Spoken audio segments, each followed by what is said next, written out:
पहले ये समझना कि सेक्युलरिज्म और हिंदुत्व ये एक सेट में नहीं आते। हिंदुत्व एक मूल्य व्यवस्था है और सेक्युलरिज्म एक राज्य चलाने की व्यवस्था है। हमारे भारत के ऐतिहासिक संदर्भ में वो इर्रेलेवेंट है, क्योंकि भारत में जिनको राज्य चलाना है वो सदैव सेक्युलर रहे हैं। उन्होंने कभी किसी प्रजा में पंथ संप्रदायों के आधार पर या अन्य किसी बात के आधार पर भेदभाव नहीं किया। प्रजा राजाओं के लिए समान रही है। ऐसा यूरोप में नहीं था। तो वहां झगड़ा हो गया राजाओं का और धर्मगुरुओं का, किसकी सत्ता बड़ी। फिर एक समझौता हुआ कि राजा है या जो धर्माचार्य है वो परलोक की बात देखेंगे, मोक्ष, अध्यात्म, साधना वगैरह, और रोटी कपड़ा मकान वगैरह वगैरह राजा देखेगा।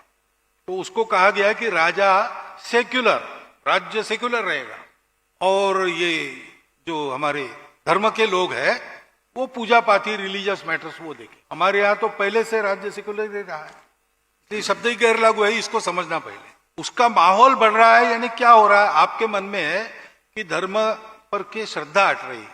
धर्म पर श्रद्धा नहीं रखना है सेक्युलरिज्म नहीं है। दूसरी बात है धर्म को भी समझना, वो रिलीजन नहीं है। कोई आदमी मंदिर में नहीं जाता है इसलिए वो हिंदू नहीं है, ऐसा नहीं कह सकते, क्योंकि हिंदुओं में कणाद ऋषि हो गए, उनका कणवाद है, एटॉमिक थियरी का पूर्वज। कणाद वो मानते सांख्य थे, ईश्वर को नहीं मानते थे, तो कहते थे सब कणों का खेल है। अंत में मृत्यु से यहाँ पर उनके रिश्तेदारों ने कहा कि जीवन भर आपने भगवान का नाम नहीं लिया, कम से कम अब ले लीजिए, तर जाओगे। तो उन्होंने आंखें मूंद ली मरते समय और नाम लिया पीलवाह पीलवाह पीलवाह, यानी कण, पीलवाह या कण, कण कण कण।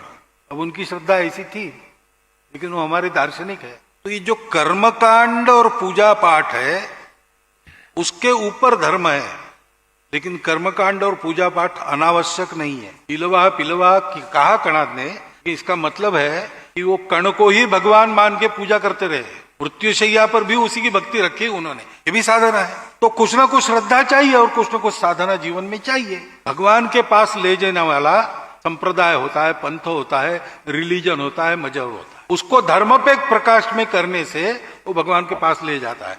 धर्म छोड़कर वो चले तो फिर वो नुकसानदायी हो जाए। और इसलिए युवाओं को यह समझाना कि अपना आचरण अपने जीवन से, अपने से सृष्टि तक सबकी भलाई हो, ऐसा होना चाहिए, तब अपने को वास्तविक सुख, समाधान, संतोष प्राप्त होता है।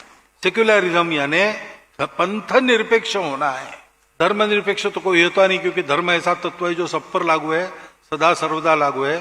सृष्टि के निर्माण के साथ धर्म आया, सृष्टि के विलोप तक धर्म चलेगा। प्रत्येक का अपना धर्म है, सब वैसे ही चलते हैं। पानी बहता है, बहना उसका धर्म है। आग जलाती है, जलाना उसका धर्म है। इसको छोड़ेंगे नहीं, वो निधर्मी नहीं बन सकते। वैसे मनुष्य भी अपना अपना धर्म रहता है, अपना अपना कर्तव्य और स्वभाव रहता है, उसको छोड़ता नहीं है कोई। तो पंथ निरपेक्षता सेक्युलरिज्म है।